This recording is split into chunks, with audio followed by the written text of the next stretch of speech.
Welcome to my review of Hyper Princess Pitch. This was a free shooter I downloaded of about 229 free shooters I got off of a web page. And this was one of them. It took me a while to get to it because last month I was going through most of the list to try to rack up about 71 kills for the month. I was going for a high volume month as far as, how many games I could beat in a month. And this was one of the ones I ended up playing near the end of the month. And I was surprised with this one because I love Super Smash TV for Super Nintendo is a game that I played through on the channel, brutally difficult game. But this reminded me of that, but this is like a much easier version, at least on normal. I do want to play this on the hardest setting because I really did enjoy it. I'd like to see what that has to offer. I really had a lot of fun with the game. One thing I like about the game is it's just kind of a short game.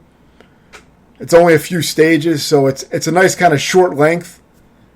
And I think my completion time on this one was well under an hour from what I remember. It didn't take long to beat. I think I beat it on my first actual attempt as far as the first time I played it, I think I beat it. I don't think I ever had a restart. From what I remember, it gives you a pretty decent amount of lives, and I think you may have continues on top of the lives, but I'm not sure.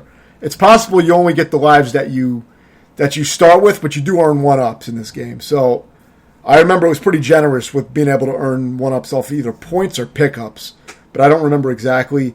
You have a few different types of weapons that you can swap between at any time. And I believe you have kind of a screen clearing type of special move as well. So those are kind of the basics of the game.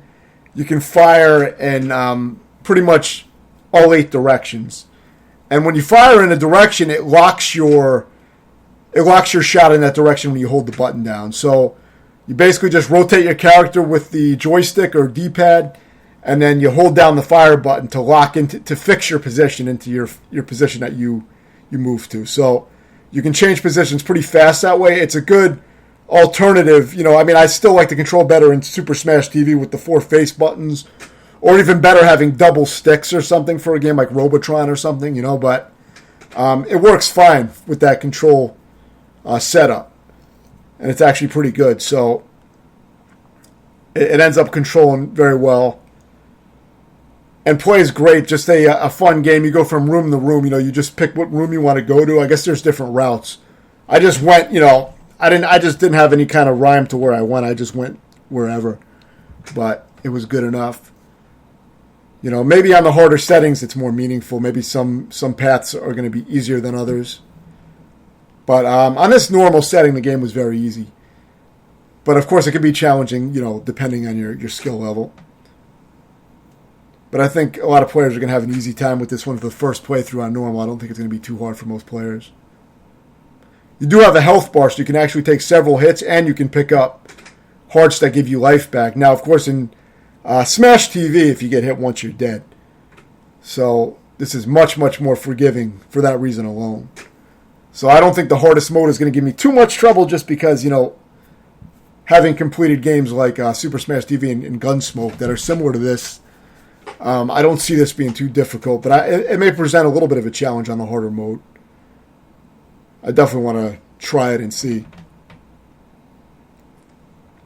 So at the end of the stages, you have your boss fights, just like in Smash TV.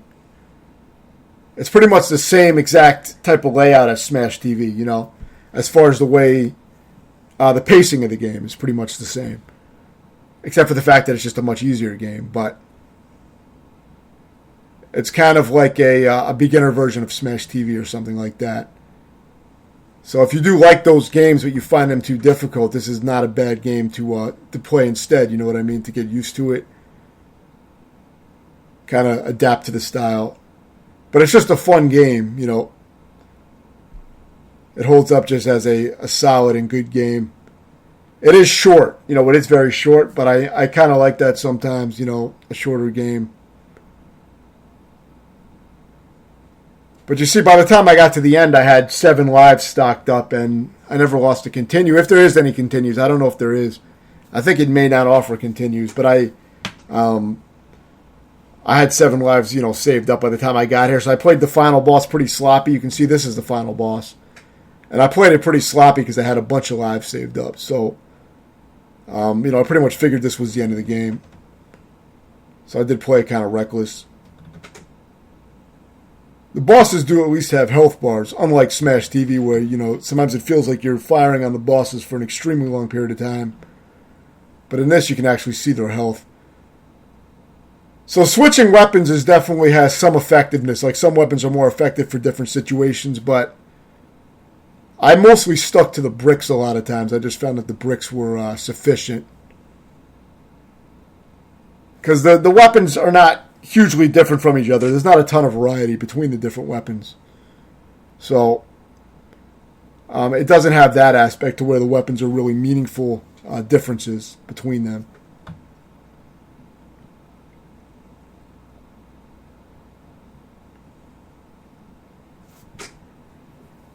And I think I show the full boss fight for this final boss just to show it. It goes through a few different phases before the boss dies.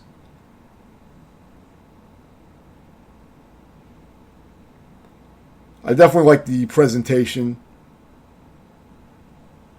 And it's surprisingly good for a free PC game as well. A lot of these free PC games that I've been playing, they range from, mediocre to just straight shitty games. But some of them are quite good. This was definitely one of the best ones that I played out of that list. I probably went through about 170 so far of that list of 229 that I downloaded. And this was one of the best ones on there. So I wanted to review a few of the ones that stood out for me. There was another game that was a Gradius clone, and that was very good. And there was a few of them that stood out that I reviewed.